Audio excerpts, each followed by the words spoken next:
Hello, strategic thinkers. I'm JB with STS, Strategic Thinking Systems. And in this video, I'll be demonstrating one tool that I've recently created. It's based off a more recent version of the interface, the STS interface. And while I show you my template, I'll be also able to show you some new cool improvements and enhancements that have been made to the platform.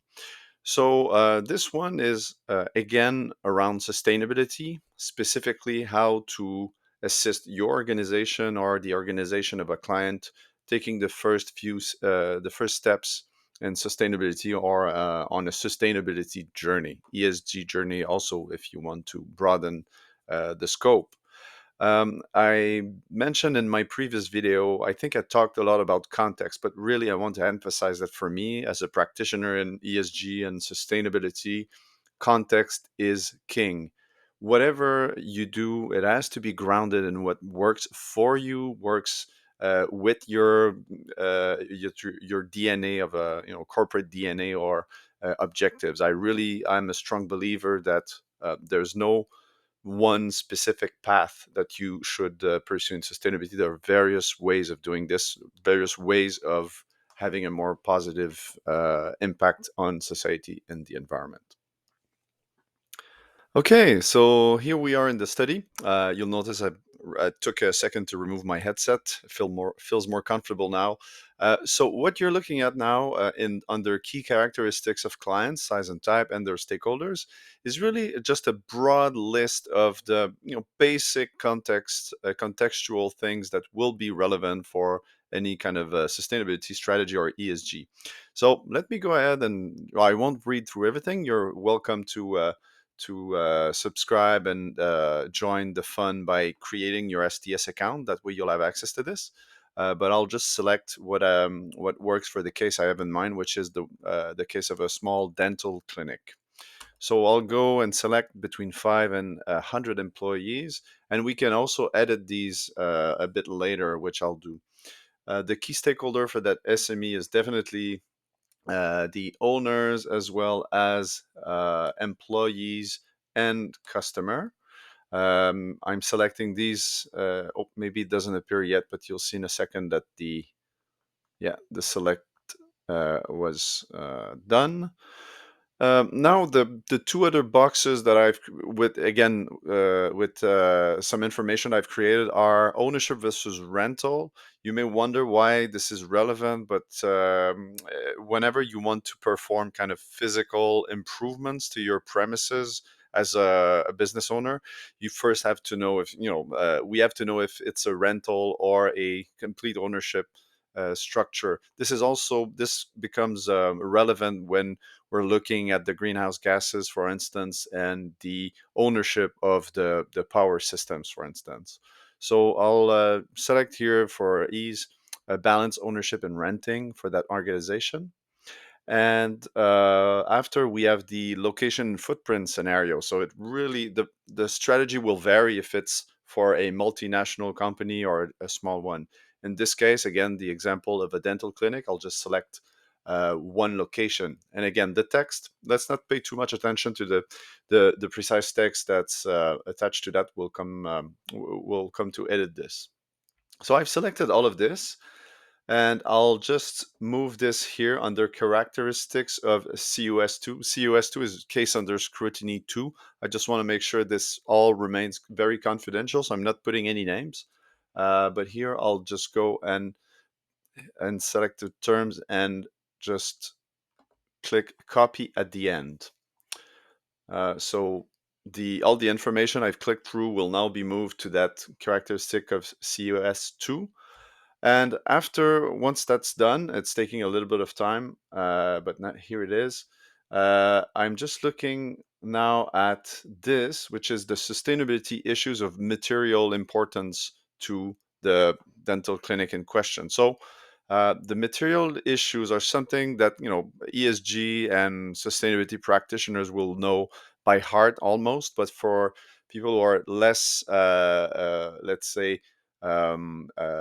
experience in that field, I've provided a list of the various material issues by type of organizations. All right, so again, a very long list, but if you're in the tool and you're browsing through it, it's kind of conveniently organized in a visual way.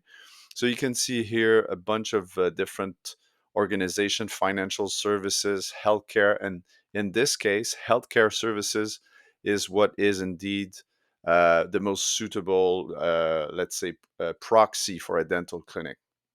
So what I'll do, I'm clicking here on the tool space, and I'll just go and select all terms in this. So I want to basically copy these terms here into my agent at the right side. And I forgot to mention this, you may have noticed, but there's now a function in STS where we can pin a space. In this case, I've pinned the agent, which I'll use to generate a sustainability plan proposal. So I've pinned all of this at the right, and it's convenient for various purposes, including dragging and dropping, and also how always having a look at what you're doing. So here we go, and I mentioned we had an opportunity to edit, so I'll just go and edit here. Clinic with one office space. You can see here this remains the same. The size of the business, I happen to know the size of that one that I have in mind. So I'll just go in and edit this and put it at 25 employees.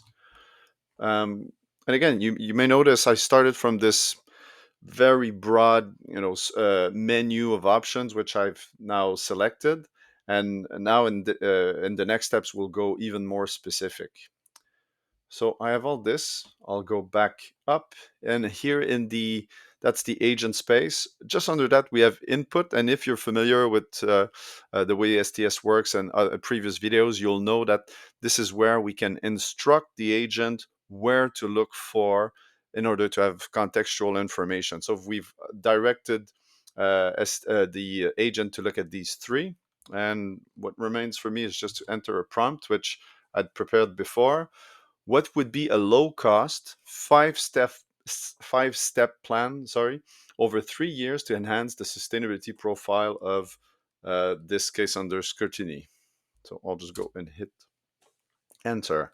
And again, it will look into the characteristics of the business that we're trying to help, as well as the sustainability issues that are frequent, or at least that come back in this healthcare sector.